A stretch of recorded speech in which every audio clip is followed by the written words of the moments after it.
Today we talk with Marek Suchar of Oddin GG. He talks a little bit about esports, betting analytics, and the future of that space. This is crazy. This is crazy. This is crazy. Everywhere you turn, it's the same old sports talk, the same headlines, the same news, and the same boring information. This podcast is here to change all of that. We bring you hot sports takes, winning sports betting strategy and picks, reliable gaming industry news, and breaking interviews with some of the biggest names in sports business. My name is Ryan Newpel, and welcome to the Noop Sports Show. All right, welcome back to another episode of the Noob Sports Show. I'm your host, Ryan Newpel, here with you each and every time. Thank you so much for giving us a little bit of time out of your day to join us and listen and learn about this exploding industry that is, iGaming. Today we have another very special guest with us. Marek Suchar is with us from oddin.gg. Marek, thanks for joining. Many thanks for having me, Ryan. Yeah, no, I definitely appreciate it. I know we've had a few discussions in the past, and I really love what you guys are doing in the esports space. So excited to get into this show and hear a little bit about you and what Oddin is doing. So why don't you start and give us a little bit of background about yourself and how you kind of got into the esports industry? Yeah, absolutely. Many thanks for the intro. I actually started in financial industry. I spent almost a decade at Citibank, but then I moved into the esports in a sense that I was a huge fan of esports. I followed Dota 2. Before that, I played StarCraft, a lot of games at that point in time. And I was looking at the entrance, how to actually enter esports, and there are multiple verticals, of course, but not that many already being profitable, or at least quite ahead of the curve of being profitable. Because when you look at the tournaments, when you look at the organizers, when you look at teams, this is still sort of the business that needs to take a hold and is rather investments. But the analytics, the betting part was already something that was already generating a lot of cash. So we were thinking about potentially how to get into this angle, and we have started a company that pretty much focuses on esports analytics. And one of the verticals that seems to be monetized the soonest was definitely providing this kind of stuff to betting operators. And here we are, a couple of years later, and a couple of times dedicated to both the infrastructure that we have built and the partnerships we have built. And we are still sort of not at the very beginning, but we are still growing. And there is a quite nice way ahead of us in terms of the things that can be done in esports and specifically in esports betting. Yeah, I mean, well, congrats, first of all, on the success and getting to where you are today. And I can only imagine, I mean, I even think the esports industry is at its infancy. It's just getting started, really. I think there's a long way to go for that entire industry. And, I can only imagine that analytics, betting analytics specifically around esports are just starting. So tell me a little bit about who, you say you worked with a lot of the betting operators. Are you working in different countries? What kind of countries are you targeting? What type of operators are you working with? Mm-hmm. We focused on the infrastructure in the last couple of, I would say, 18 months. So we've been actively selling for 6 to 12 months, but we are already integrated, for example, with Scientific Games, through which we are targeting the global tier one operators, either based in US, based in UK. So we are discussing with them the different perspective that we are bringing to the market and the different vision that we have. We are also integrated with some European bookmakers already. We are looking, and we have actually recently signed. It is still like confidential, but we are signing one of the largest players in CIS region. So this will be announced soon. And they've been looking at our platform and at our odds for roughly last 6 months, and they've seen the value. So it was just a matter of time till we start the cooperation. It's getting started. And there are more things ahead of us because there's another huge partner, well-known partner from the US that we are speaking to that mentioned, well, we are already selected as the preferred esports solution. We are just getting down the road in terms of getting on the roadmap and signing the commercials and all these sort of things. So there's a lot of traction. There's a huge appetite for the right solutions from Asia as well. So I would say right now there is a lot of demand for the right kind of solutions because so far, and we can get into the details, the esports betting as a offerings is extremely weak with many of the bookmakers, with many of the providers, and we are stepping in with a different proposition, which is much more engaging and brings much more volume and eventually profitability to the bookmakers. Yeah, that's what I wanted to touch on a little bit, because maybe for some people that are listening, maybe that aren't overly familiar with esports or, esports betting, when we think of regular sports betting, we think of, oh, I can bet on the spread, I can bet on the money line, I can bet on the over under, I can bet some live stuff and things like that.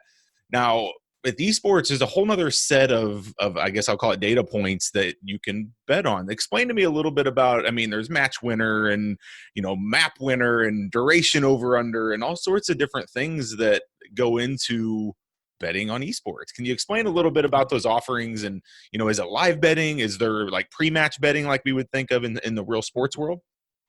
Yeah, absolutely. The dynamics is definitely in favor of live betting. 80 to 90% of the volume goes to live betting.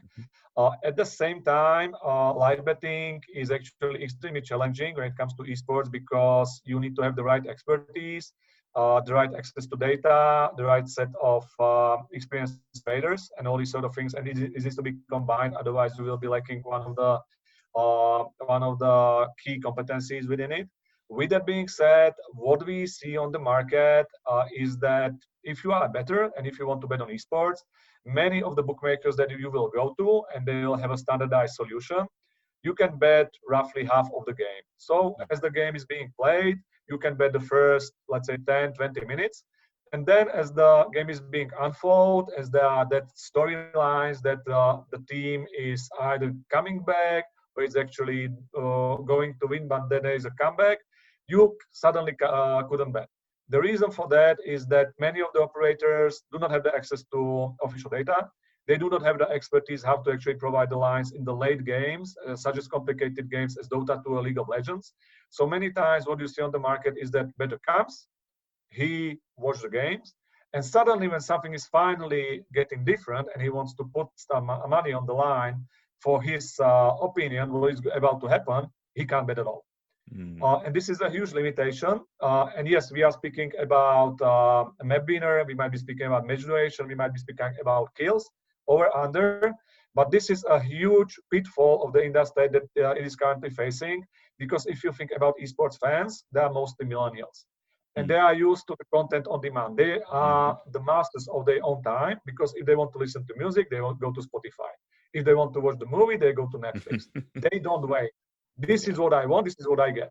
Then you go to Twitch, you can pretty much watch any esports title you want, any tournament you want for free. But then if you want to bet in the late game, you can't, because the lines are not there, the lines are not open. We are changing that, the way that we are able to quote the lines almost all the time. And also we are bringing, and sorry, right now I'm coming back to your original question. You're good. We are providing the live odds not only for the match winner or series winner, we are providing the odds also for example, in Counter-Strike, which is extremely fast-paced. You can bet on the next round winner, you can bet on exact score, you can bet on second half. So the first half somebody would actually won, but the second half can be different. Eventually that team can lose, but they would won the second half. So there are various things that you can bet on in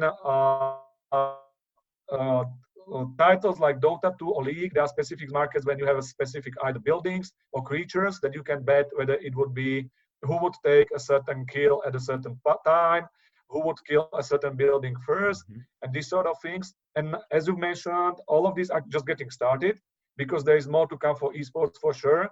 One of that being that esports is extremely specific to standard sports, the way that the data are essential part of esports. All of that is playing in virtual world on servers, so you can get pretty much any data from the server. Movement, itemization, aiming direction, number of shots, pretty much anything.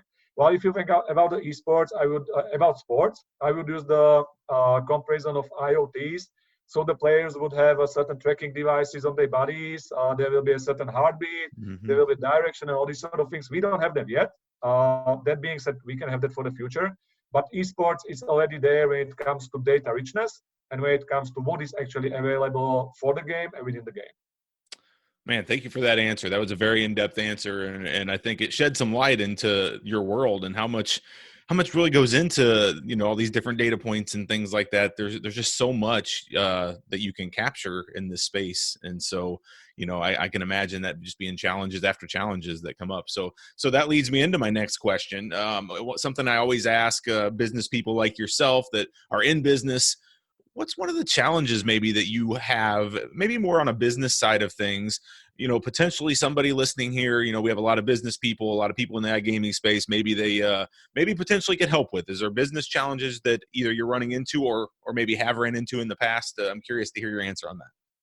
Yeah, that's extremely good question. When it comes to standard bookmakers, for them, the key question around esports is that as the pandemic hit in March, April this year, many of them were looking at the esports as one of the very few sports that actually was able to provide the content. Then there was a rise of sporting simulators, there was a rise of other form of esports-like content. But at the same time, what I'm seeing with many of the parties we are speaking to, if they are esports oriented already, they understand the value of esports for their brand, for the generations that they are able to target, for the youngest generations they are able to target, and they understand the value also from the volume and profit perspective. But at the same time, if you want to move into the esports and you are considering it as an investment, and you are looking at your sports book the way that, okay, where's my esports now? This is not the right approach, because if you are looking at this way, you are actually missing out, because millennials wouldn't come without you either having a reasonable marketing spending or activity. It doesn't need to be about spending. It can be about doing the stuff right and a reasonable solution. If you are just targeting general audience, the millennials can come to the esports-centric operators, to the standard bookmakers like Betway, who is doing marketing great and absolutely correct. They cooperate with the organizers, they cooperate with the teams. So, and they would for sure come there because they see that those brands are already in their world. They do communicate to them, they spend the time with them. On the contrary, if you are a standard bookmaker and if you are speaking about the esports, the way that it's already small in my business portfolio, the volume is small, why should I invest? This is not the way, because this is chicken egg problem. If you don't invest, they would not come, you would be missing out. So I guess this is one of the things that we are trying to educate the market about. You should either want to do it or don't do it. But if you don't do it, be prepared for the stage where eventually you will be run over by the others that would do that investment. And pandemic was actually a lost opportunities for a couple of them, because they were rather focusing on sporting simulators and targeting the already existing audience of standard sports, instead of moving into the esports as well and targeting the younger generation that would definitely go after Dota, League, CSGO, and this way actually achieving two things: bringing the new blood to the sports book, and also potential opportunities of cross-sell of these punters, the sportsbook proposition as such. Very nice answer. Very good. One other question. So what does Oddin have to look forward to? Like, I know you guys are just down your path. You're trying to get into operators and things of that, but maybe what's something in the future? Is there something you guys are working on that you're developing, or is it just business as usual like we've been talking about? I mean, is there anything specific you can talk about to your future? Absolutely. We are already ahead of market when it comes to the what we are capable of, because we have built our own infrastructure. It is esports centric. It is built on greenfield. So we are our masters when it comes to data collection, modeling, odds calculation, to the entire experience, to the bettors in terms of odds.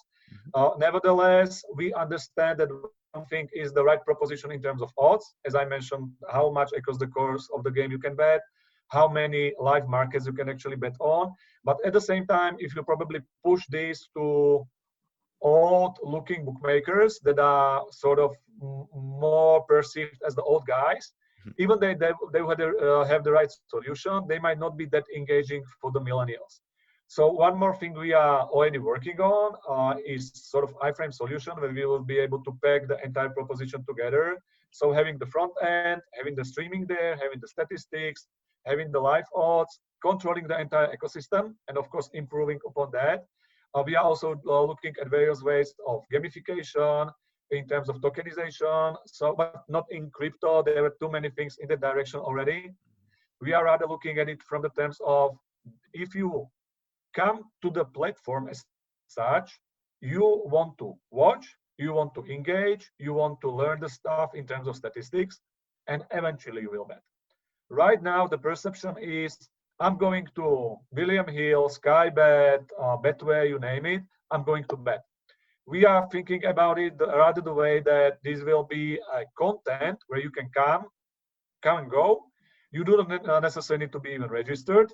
You would be able to enjoy the platform because of the richness of the data, richness of the content that is there. And eventually, if you want to, you can bet. With that being said, one of the other things that we are targeting is that, as I mentioned, in March, April, there was a lack of the content.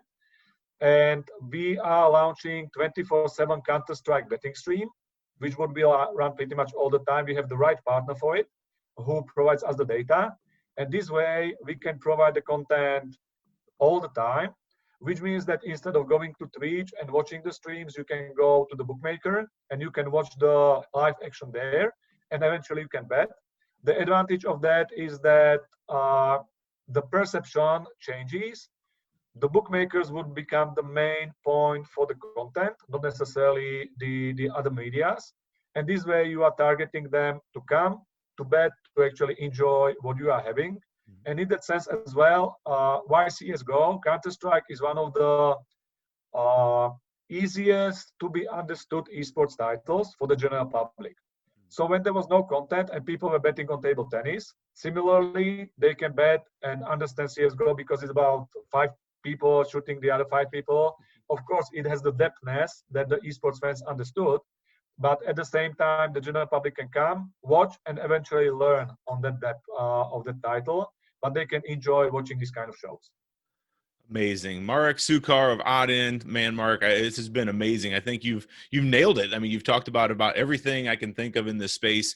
I don't want to keep you. I know you have tons of things going on. You're a busy man. Give us one last thing. Any last words for the audience? Anything that you maybe didn't touch on that you want to say before we get out of here?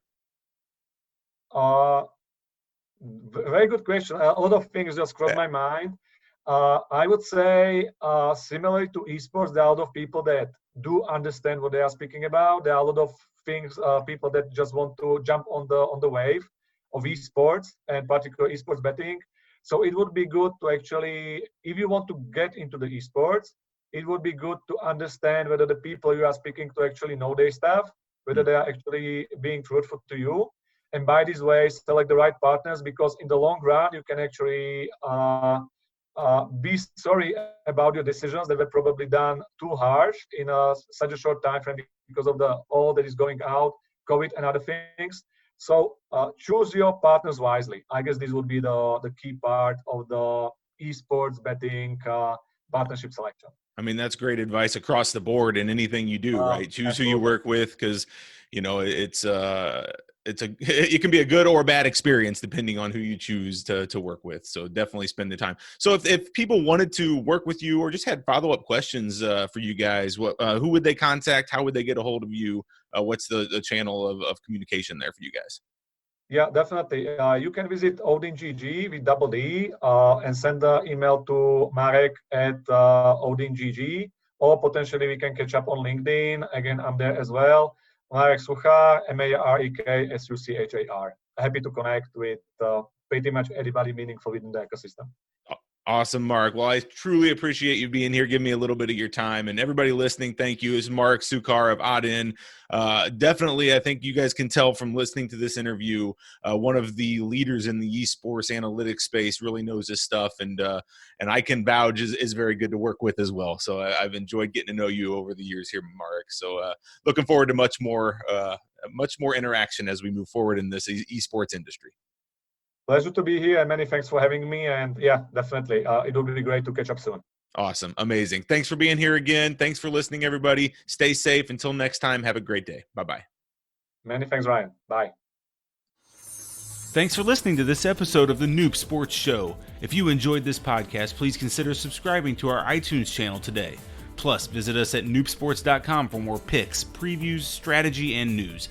That's knupsports.com.